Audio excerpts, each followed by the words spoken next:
ooh ah ah, ting tang, walla walla bang bang. Ooh ee, walla walla, ting tang, walla walla bang bang. Ang bisikleta nag-atang tos at bang Kabanata 5, 8.24. ang bintana na yan ay may kwento sa Toyota Stadium. Pangarap yan ng marami. Nag-aalala lang baka mailagay ko naman sa kwentong palitaw. Verderos, tama ba ang aking pagbigkas? Isa siyang restaurant mga kadud at ang daanan niya nito patungo doon ay itong daanan. Mayroon pa itong isang daanan kapag ikaw ay naka-car. Subalit, ganun pa rin ang tula. Sasakay ka pa rin nitong elevator. Dahil kung hindi ka sasakay sa elevator ay hindi ka makapunta doon sa Verderos. Ang parking lot na yan, kahit walang big event, ay pwede kang mag-parking. Sa ilalim ng Toyota Stadium, meron din parking lot. Ngunit hindi ko alam kailan ka makaparking dyan. Yan ang kwento ng bintana na yan. So, hindi magtapos sa parking lot at elevator ang ating ulan. Ang swimming pool sa Toyota Stadium ay parang palitaw. Halos ginagamit kasi ito para sa mga swimmer. Tayo na gustong gumamit ay kailangan pa rin magbayad. Hindi lang nga natin alam kung kailan tayo pwedeng makapasok. Kaya kapag gusto mong pumunta sa stadium at lumangoy, ay ihanda mo ang iyong swimsuit at pera palagi. Para pag mabigyan ka ng pagkakataon na makapasok, ay handang-handa ka. Sa taas pa lang, bago ka bumaba, ay merong vending machine doon na pagkukuhan mo ng ticket. Nahati ang daanan sa panlalaki at pangbabae sa entrance at exit.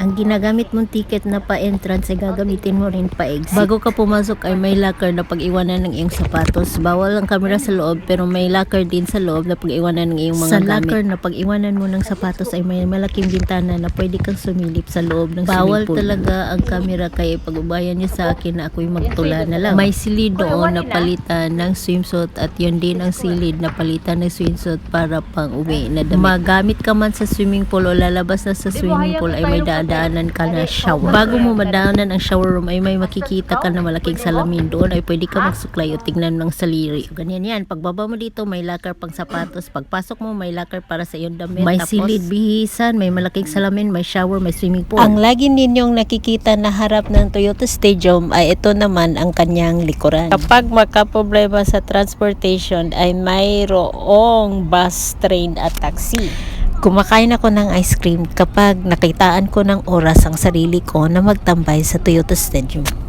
Parang pabayaan na talaga ang telephone box. Maging ganun na rin ang landline. Mas nakitaan kasing gamit na gamit ang cellphone. Tulad ng landline, ang cellphone ay nagpapadala din ng notice of disconnection. Dapat magawa talaga ng paraan ang pagtawag gamit ang telephone box upang matawagan ang telephone box sa ibang distrito. Hindi ko akalain ang aking pananalita ay tunog pang mayaman na pala. Nang dumating kasi ako dito sa Japan na hindi ako dito nagsimula sa malawak na lugar. Iba ang pananaw doon at iba din ang pananaw dito sa malawak na lugar. Ngunit hindi ako nalalayo sa mga kaibigan nakatira sa bahay at nakatira sa inuupahan lang. So anong lugar na naman to ang itatawag ko na dinadaluyan ng tubig at mailarawan ko na meron palang namingwit. Pwede pala dito mamingwit. At kapag ikaw ba ay may hilig sa pamimingwit, isang kasiyahan ba na ikaw ay makahuli ng isda? O masaya ka na nagamit mo ang iyong pamingwit at nakapunta sa lugar na pwedeng mamingwit? Dahil meron akong kaibigan sa Europa na nakapag-asawa din doon na mahiling mamingwit. Kaso, ang isda na kanilang nahuli ay kanilang binabalik. Ang araw na ito ay masaya sa akin dahil marami akong nakitang namimingwit. Ang araw ito ay matapos ng bumagyo sa Japan. Ngunit may nabalita dito na nalunod at natagpuan ang kanyang bagay sa susunod na araw. Kaya okay lang na manunood ka sa kanilang kinagiliwan. May malapit naman dyan na tindahan na mapagbilian ng pagkain. O di kaya magdala na lang ako ng baon na may pritong isda, sausawan at kanin. At magdala ng sheets na panlatag. Pero hindi ko ikakain dito sa lugar dahil dinudumihan ito ng mga langgam. Birds. Paliko-liko nga ang aking lakad dahil iniiwasan kong makaapak ng dumi. Sa banda naman dito ay meron ding namingwit at kitang-kita ko ang aking salaport. Kaya dyan ako kakain ng patago sa aking dala na baon sa salaport. Nakakapagtataka rin na ang tubig na dumadaloy ay hindi naman siya malakas tingnan. Ngunit bakit may naapakan na kondumit? Tingnan. Hindi naman siya mabaho na dumi, pero alis na tayo. Sa ibaba nito ay makikita mo na ang tulay na mayroong daan pabalik at papunta.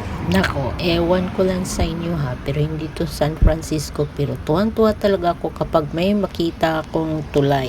Ayan ang tulay kanina. Ibang tulay naman ako ngayon nakatawid. Mayroon daan sa Toyota Stadium entrance na laging nakasarado kapag hindi big. Ituro ko lang ha kung saan ako kanina nakatingin sa parking lot. Pero iba ang daanan dyan makapunta sa parking lot. Dahil dyan ay malapit sa Maze Park.